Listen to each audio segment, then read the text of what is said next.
I did a short practice recently that was about balance and getting up and down from the floor, and the asana that was, center stage for that is Garudasana or Eagle Pose, which is a very complex pose.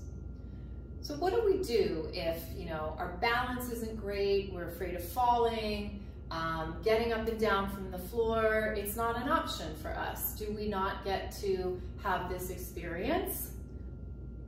Absolutely, yes, you do. You just are going to grab a chair. Now, what I connected with this practice is a few yamas. So yamas are moral codes, and they belong to the philosophy of yoga. Yoga is more than a physical practice. Our physical practices are really great vehicles within, which to, deepen our relationship with ourselves and to explore all of these other components of yoga. And so I talked about ahimsa, which is nonviolence, and I also brought in satya, which is truthfulness. And just in a nutshell, because there's another video connected to this where I go more in depth of what these really can entail in a more personalized and more subtle way. Because it's obvious nonviolence, don't go beat someone up, don't go yell in someone's face. But we can have forms of violence towards ourselves and our thoughts and our feelings. And that can come into play when we are doing something that might be challenging or a little bit out of our comfort zone. But it's good to challenge ourselves as long as we have the right kind of support. And then satya is truthfulness, obviously, don't go lying.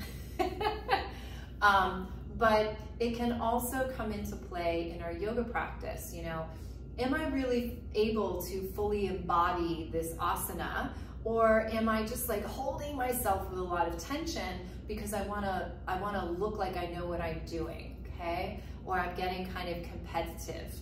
So remembering that your practice is exactly that, it's yours. We're just so conditioned to be external. So, so I invite you to practice, bringing those two yamas into this practice. And if you'd like to learn more about them, you can watch the other video, and it'll be labeled yamas, ahimsa, and satya.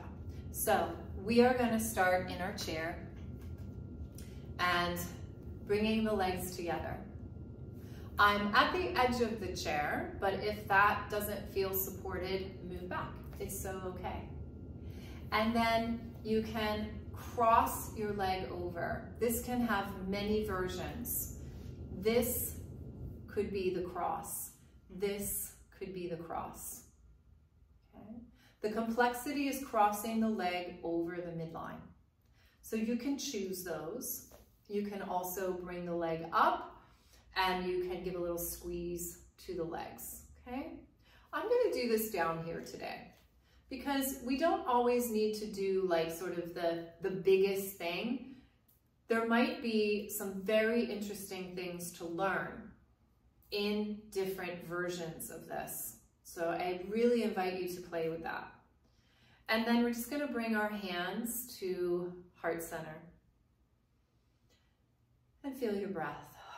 Your breath will tell you the truth. Do I have tension in my body? Am I exhausted? Feeling your breath breathe, creating a sense of ease in the body. Now we are going to get up out of the chair. So we can uncross the leg, and then spiraling around, you can find the back of your chair. Now, this might be enough. Or maybe it is to lean forward so you feel the weight shift. Or you can lean forward, push, come up, come back down. Returning Back to Garudasana. Now, the arms can hug around. So your limbs are organizing to the midline, head to tail. Feel your breath. And then we unspiral here. We turn. You choose. You could also come all the way up and stand on 2 feet. You have your chair there. And then you can bring yourself back down. And then back around.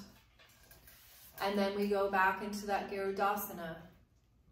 So now we can take the arm across. So I've got right arm going over my left.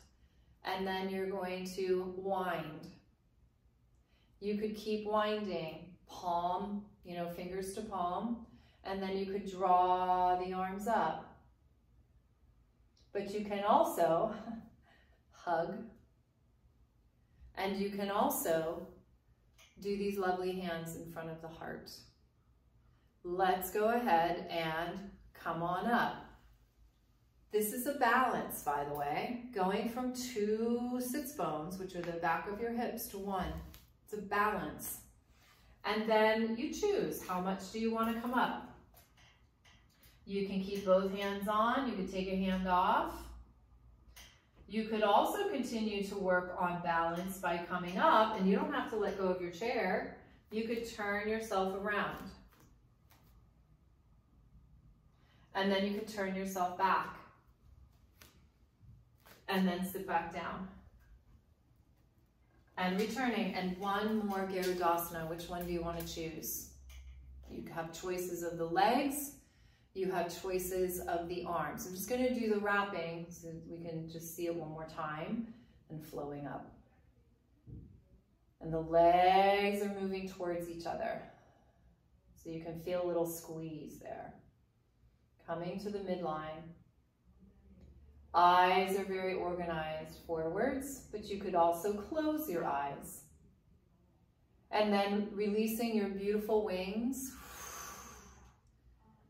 and your eagle legs, and just coming down to Tadasana, but we're just seated in a chair. Now we're going to do the other side. Now you don't need to move your chair. I'm going to move my chair so that when I go to stand up, I don't go out of the camera. So let's move it over. Here we go. So we're going to, what is it we want to do? We could just put the foot there. We could cross it over. We could come up. We could do a big wrap. All these choices, and they all have value, equal value. So I'm going to do this for this side, for the first one, and then just finding beautiful little namaskar hands. Breath through my center. Unfolding. I'm going to turn. I've got the support of the chair. I can just shift. This is a balance. You could shift further over so you feel a little bit more weight on that leg that's in the front. This is a balance. Bringing yourself back. Come on back. Let's go another Garudasana. I'm just going to cross my ankles, see what that feels like on this side. And then we can hug ourselves. You can have the other arm on top if you remember which one it was. We always want to have that beautiful, quiet, flowing center. That's where self is. And then unfold. So let's go. And return. And then you could always lift yourself up a little bit. Bring yourself down. Come on back. Garudasana. Now your arms could fold over and they begin to spiral. And then they could continue. And then you could flow them up. There's like a little keyhole there for me. My shoulders are a little tight. And if I try to get rid of that, am I practicing what I was preaching? I'm not being truthful about that because it's not comfortable. So I'm just pushing myself. So the truth is, this doesn't work for me to have my arms completely together. And then I'm really, not practicing ahimsa because it doesn't feel good. So I'm inflicting pain on myself. And then here we go, releasing. Let's go ahead. And again, choosing where you want to stay. We could also come up to standing. You could release a hand. You could also keep your hands on the chair. And you can turn. And then you can turn back and have a seat.